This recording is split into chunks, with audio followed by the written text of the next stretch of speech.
All right, y'all, I'm still getting ready for company. Bubbles is coming in today, and I've got some things ready. And for one of the meals, I'm cooking grillades and grits. It's a Louisiana dish that I just adore. And I like to make it when I have leftover pork roast or beef roast. Now, I don't have any beef roast left over, so I'm going to go ahead and cook it in the pressure cooker. Well, get real tender, and it's going to be wonderful. It's going to be just wonderful, y'all. So I'm going to take I bought a boneless chuck roast, $23.52. My mama used to buy them for $2. Would say it's been 50-something years. But, so anyway, I'm going to prepare my meat to go into the pressure cooker. And I'm going to salt it, pepper it, flip it over, do it again. All right, now see, I got a chunk of fat right here, and I don't particularly want a chunk of fat, so I'm gonna just go in there and cut that out. Could have picked a sharper knife, but why when I can struggle, y'all? All right. Now I'm going to use some thyme and some basil, and I'll use a little cayenne pepper when we start getting it, when we take it from this pot to actually making our grillades. But I wanted to go ahead and get this on early. All right, this is some dried thyme.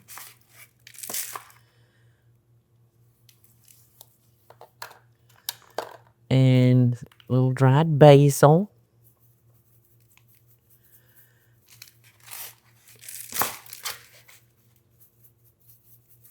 This stuff is so good. And like I said, it's one of my favorite meals with leftover meats. That's one thing I love about the Louisiana cooking. You know, they just take what they got and they throw it in a pot and smother it. Some of them call it gravy. I don't know what the others call it. I can't remember. All right, I think I'm going to get a little celery seed, and that'll have this ready to go. Easy peasy.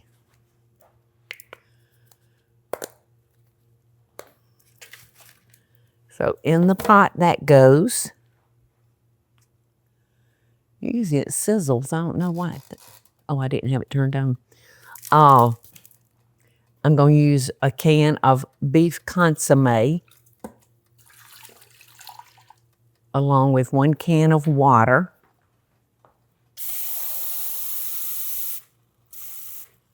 I can't hardly wait. Can't hardly wait. And I'm going to top it with my bay leaves, 3 bay leaves, my onions. Oh, I forgot my garlic. Or did I sprinkle it with a little garlic? I don't think I did I? You know, this part you can just do what you want to. You know, the seasoning. So this is some onion powder. Give that fresh onion a little help. And this is my garlic powder. And when this gets done, we'll sample our stock and see how it tastes. And when we go to take this and cut it up and make our grillades, I'll test it then for flavor, and then I'll start adding if it needs it. But I'm going to cook this for 1 hour, and it's going to be as tender as your mother-in-law's love. Well, it could be tough, couldn't it? We'll check the time again. Okay, you were with me earlier when I put my chuck roast, a boneless chuck roast, in my pressure cooker. And it must have been a tough cow because I wound up cooking it for about 2 hours in a pressure cooker. And it usually doesn't take that long, but I wanted this nice and tender. Now I'm just going to pull the little bit of fat off of this. And you just want to tear it. Just tear it apart. And if I run up on any fat, I'm going to discard that. Because these chuck roasts, they're full of fat. And that's why they're so good.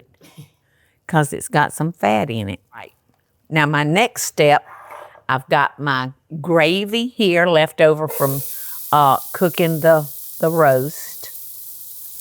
And now I'm going to start putting our grillades together. But I got to wash my hands, Eddie.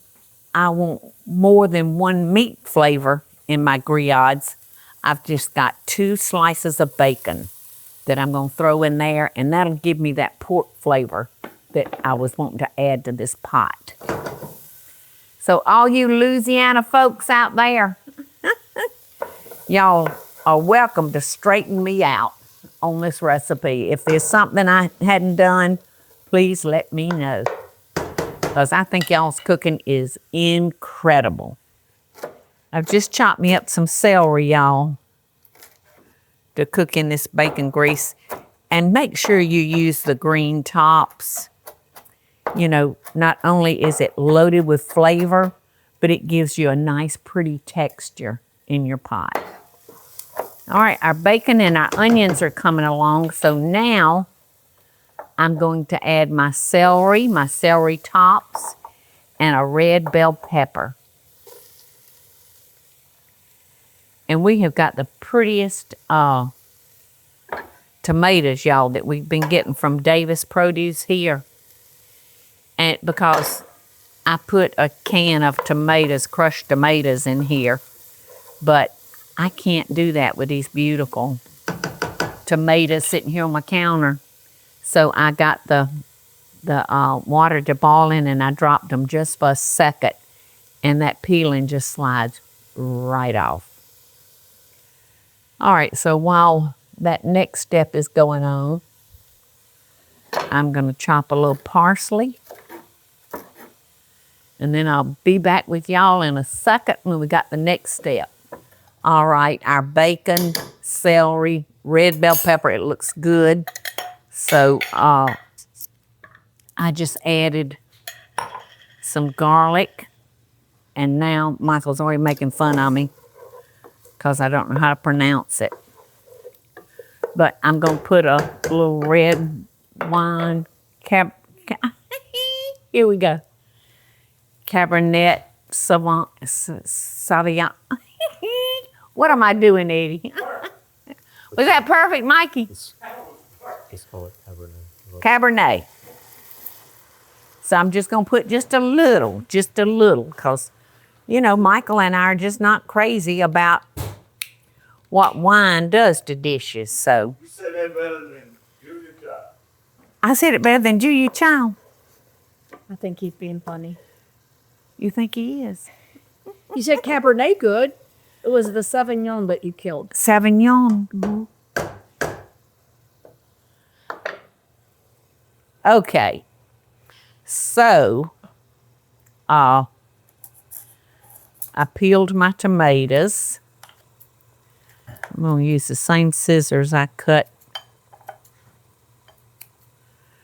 my bacon up with. This is an heirloom tomato, but Davis is carrying some of these smaller tomatoes, and I love them. They got so much juice in them. Last night, Michael was working, so I had a tomato sandwich. I mean, I was licking my elbows. Did not miss any of that tomato juice. All righty. So this is, the wine is almost all cooked out. So now I'm gonna add our tomatoes.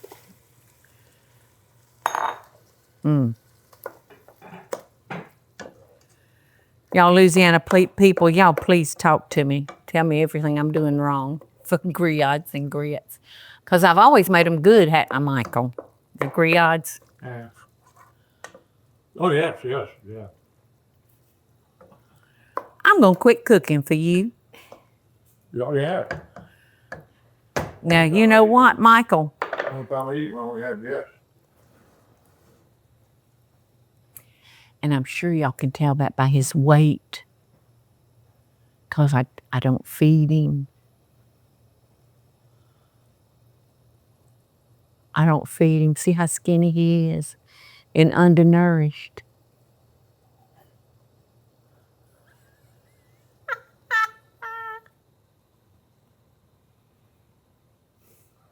To the moon, Alice.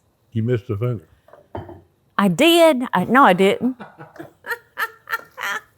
Now I'm going to add just a little Worcestershire sauce, not much. And I've got me some cornstarch that I have dissolved in a little cold water. And as soon as this cooks down another minute or two, I've got all my beautiful, beautiful stock from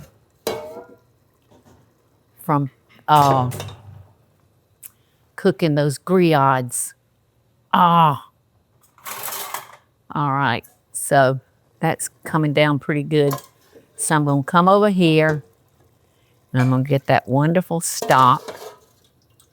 A little piece of fat, we'll get that out of here. I don't want to add too much.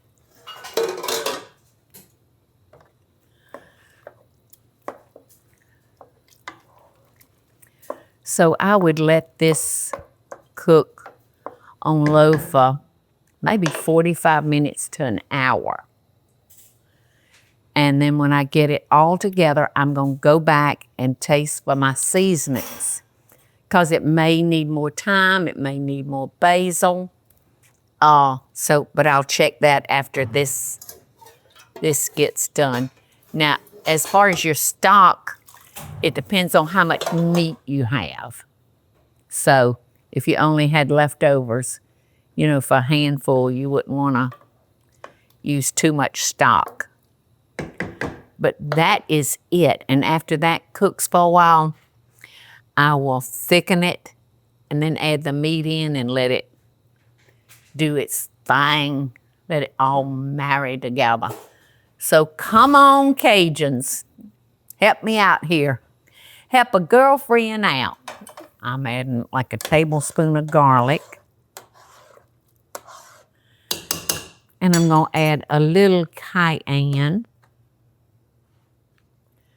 Because I told y'all I was going to test it for the flavors. All right, this is thyme. I'm putting a little more thyme in it. A little more celery salt. I didn't want to overload it when I was cooking the pot roast in the pressure cooker. All right. I can't see it. Was that enough, Teresa? Cayenne? Uh-huh. My personal opinion, yes. Okay, mine too.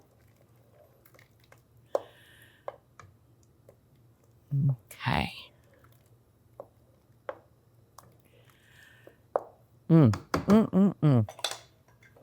So we're almost there, y'all. Almost there. Gonna put a little of that, and I have a feeling it's gonna make it hot. So I'm glad I didn't add much cayenne. But some people, they want to go exactly by recipe. And this type of cooking right here is right up my alley because I love playing with it and getting the flavors that I want just right. So don't be afraid. Don't be afraid. All right, now it's time to put that pot roast back in here. What was that? Oh, a bay leaf fell in there, so you want to take your bay leaves out. I think that's the only one that got loose in there. So I'm just going to put this in here. And you can tear up your meat a little bit more if you want to. Or you can leave it in big chunks if you want to. If you're going to let it cook for like another hour, you might want to leave it in big chunks so you'll still have some meat. And I got my grits ready back there. That looks pretty good, Paula. All right, now I'm going to tighten our gravy with a little cornstarch that I've dissolved in water, because I do want it thicker than what it is right now.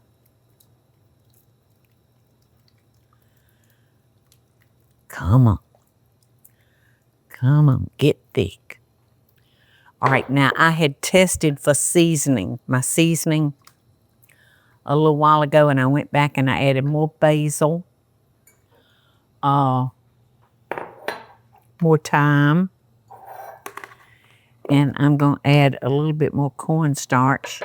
I didn't put quite enough in there to make it the thickness that I wanted. But by the time I went back, you know, Teresa and I was just talking. Some people like to have the exact recipe in front of them, but I love like kind of free breezing it and doing things that you think you might like or might taste good together. I just love that kind of cooking. Now, my company will probably be coming in within the next hour. So, I'm just going to taste just a little bit to make sure it's good enough for them. And look at those grits. I cooked these grits for a long time.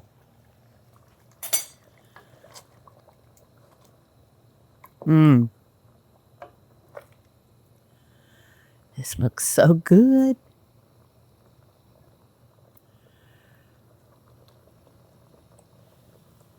I want to make sure I get a little piece of the pot roast.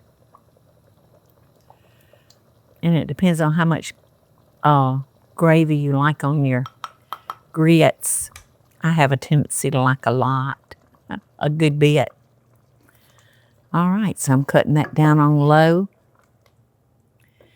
and let it just finish simmering.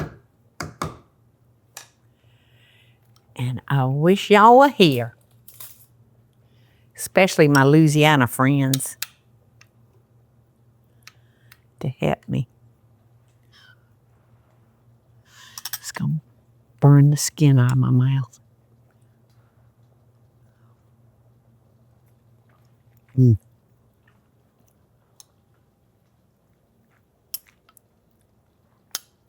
It's so very good, y'all. So very good.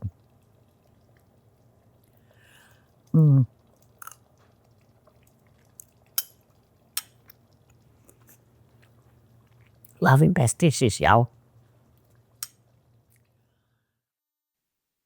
Hey, y'all, it's Paula Deen. Now, if you enjoyed this video, be sure to like it and click the subscribe button as well as the notification bell to be alerted when I post a video. Love and best dishes, y'all.